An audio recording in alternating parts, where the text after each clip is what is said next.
Good evening. Tonight, I will be discussing a book that I just read entitled Crime and Punishment. Now, this book is by Fyodor Dostoevsky, and it is a very important read. There he is. It is a very important read because it discusses both the crime and the subsequent punishment of the main character, the protagonist, whose name is Raskolnikov. His full name, his full name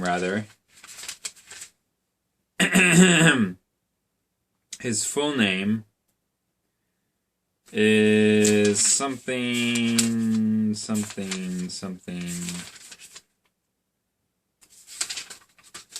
Where is it? Something Raskolnikov. I promise you he has more names than one. In any case, Raskolnikov, as I was reading in this little book, translated by I'm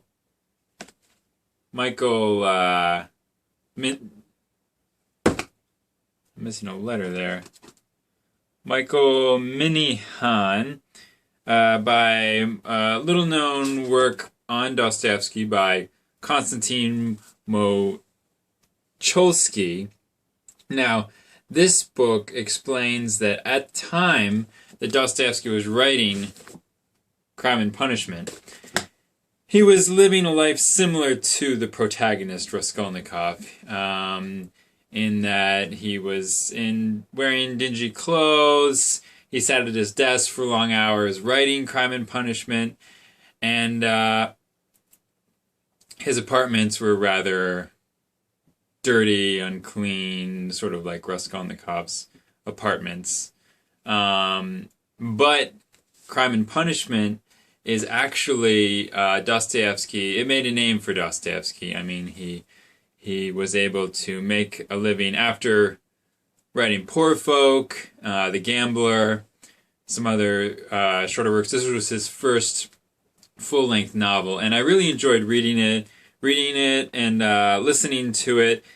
And I'm going to share with you, if I can find it, excuse me, my favorite passage from this work. I have several favorite passages, but this is probably the most quoted one. If I can find it here.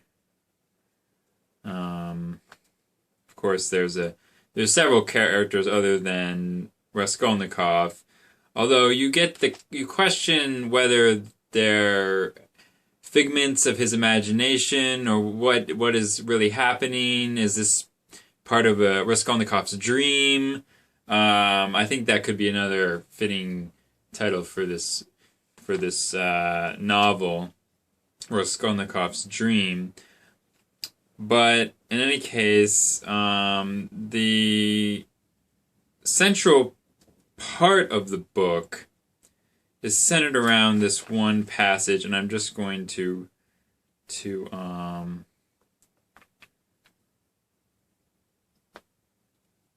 of course, there's a love interest towards the end with Sofia Semenovna, who doesn't really understand why he did it, but he does commit a crime in the beginning of the novel. It's a murder of an old woman who he later refers to rather as a louse. So that's kind of surprising in a way, but not so surprising if you get to know Raskolnikov. He said he has an elevated consciousness. It's sort of like the underground man. He doesn't really think much of the people around him other than Razmikin, his longtime friend, who I really regard, and I would posit that Razmikin is really a figment of Raskolnikov's imagination. He's sort of a foil for, excuse me, for all the theories that Raskolnikov comes up with to justify the crime. Now,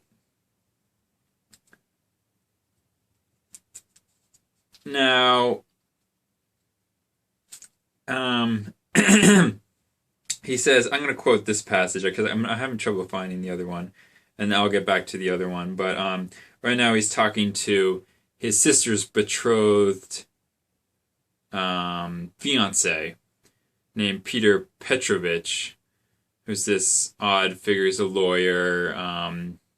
He has a job, which is good, supposedly. Somehow, I mean, Raskolnikov is, again, a student who doesn't have very much money. His family doesn't have money, so he thinks that his sister is going to marry this guy basically for want of money and to do him a favor, which he highly objects to. And this treatment of his family members, his mother, Nastasia, I believe is her name, and his sister,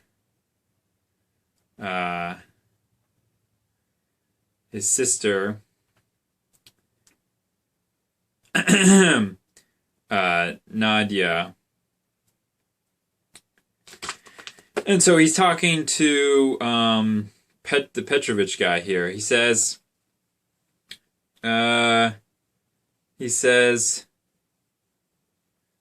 yes, have you heard of it?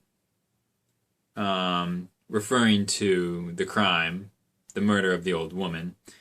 I have heard it talked of, says Raskolnikov. Do you know the details? I cannot say that I do. What interests me is something different, the whole problem, so to say.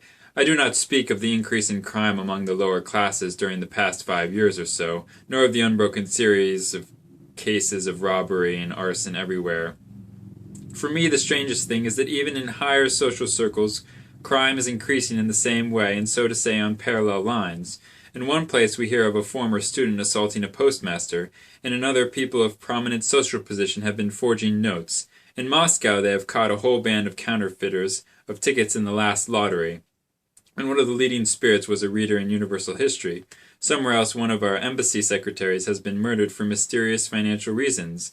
And if now this old pawnbroker woman has been killed by one of our clients, that means he must be a person of some social standing, for peasants do not pawn articles of value. How are we to explain this depravity, so to say, among the civilized elements of our society?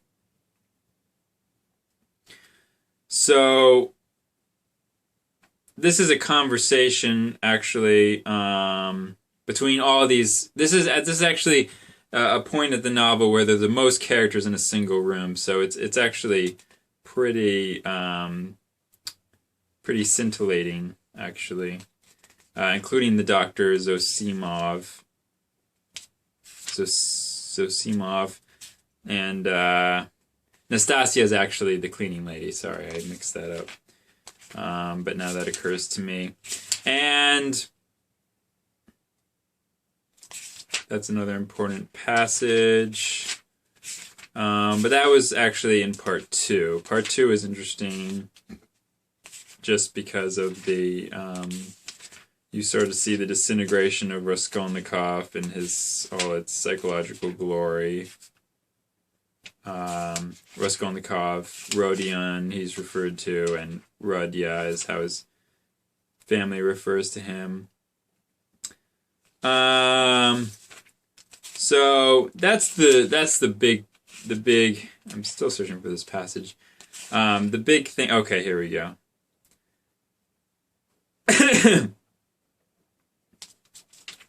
Here we go.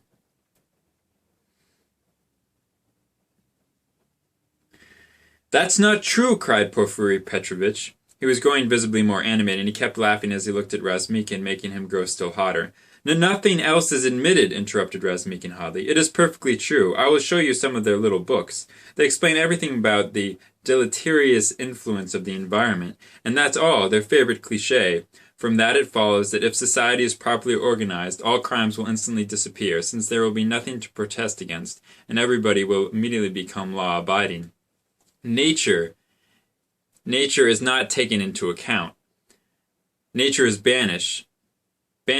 Nature is not supposed to exist. In their philosophy, it is not humanity following the path of historical living development to the end that will finally evolve into the perfect society. But, on the contrary, a social system devised by some mathematician's brain will instantly reorganize humanity, make it righteous and innocent in a flash with greater speed than any living process, and without the aid of living historical development. That is why they are instinctively hostile to history. There is nothing in it but infamy and stupidity, and their explanation of everything is simply stupidity alone. That is why they do not like the living process of life. They have no use for the living soul. The living soul demands life. The living soul will not submit to mechanism. The living soul must be regarded with suspicion. The living soul is reactionary. But their social system, although it smells of carrion, can be made from India rubber, and it will be nicely slavish. It will have no will. It will not be alive. It will never rebel. And the result of it all is that their whole effort is directed to nothing but bricklaying and the arrangement of rooms and corridors in a phalanstery. The phalanstery is ready, but nature is not ready for a phalanstery. It wants life. The living process is not yet fulfilled. It is too early for the churchyard. You cannot divert the course of nature by logic alone. Logic can anticipate 3 possibilities, but there are millions of them. Cut out all the millions, and you bring it all down to the question of comfort, a very easy solution of the problem. It is tempting, clear-cut, and there is no need to think. That is the main point. You needn't think. The whole mystery of life can be put on 2 sheets of printed paper. And then he goes on, and he's talking about the environment in which people find themselves. Well, that's all very interesting. Dostoevsky is able to interject his philosophies into the narrative, and that creates a narrative centered around his ideas. It's centered around ideas, rather, and as well as philosophies, of course. Ideas of philosophy, if you will. And it creates a very psychological book. It's a psychological thriller, and may or may not have inspired Sir Arthur Conan Doyle in his Sherlock Holmes series. But in any case, Raskolnikov, this guy right here, is a really interesting figure. He's sort of an anti-hero of sorts. He does commit a crime, but I would argue that even though his thinking is a bit skewed, he does it because he wants to be the next Napoleon, he says. Now, the background behind that is that he goes into this whole dialogue about how great men, the Uberman, if you will, from Nietzsche's philosophy, is a greater being, and great men have basically more right to do as they please. And why should Napoleon, who is celebrated in history, go down as this magnificent commander who was responsible for the death of many men at war, while Raskolnikov must basically piddle away his life in utter destitution. As an utterly destitute person in the society, and he obviously has a chip on his shoulder. Now, what I was getting at with my next point, and is that I got to page 255 in this edition. I planned to go back and read it word for word, but I had to listen to it in order to get it, because there's a circular thing going on. Obviously, Dostoevsky getting paid by the page, so you're sort of left to wonder well, why does he go on and on and on about Raskolnikov's sort of disintegration, if you will? Now this is for good reason. I mean, he as I say, he was getting paid by the page, so that's a consideration to make it longer. It does seem kind of drawn out to an extreme degree, in my humble opinion. But be that as it may, it's quite a compelling read, and especially the epilogue. I just listened to it this morning. I plan on reading it later. It's very compelling and adds a final note of hope to the novel. I won't give it away, the epilogue and the ending of the novel, but it is hopeful, because Raskolnikov does go to trial, and he is convicted of the crime. He confesses to the crime, which you probably, if you're familiar with the work, you probably knew that already.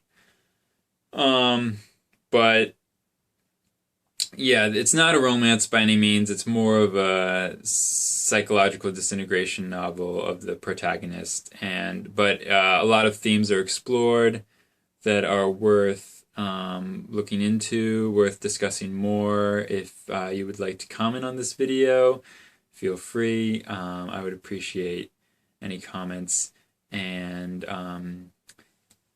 I plan on doing this more regularly, so you'll probably be hearing more from me as I read and delve into Dostoevsky, as well as Tolstoy.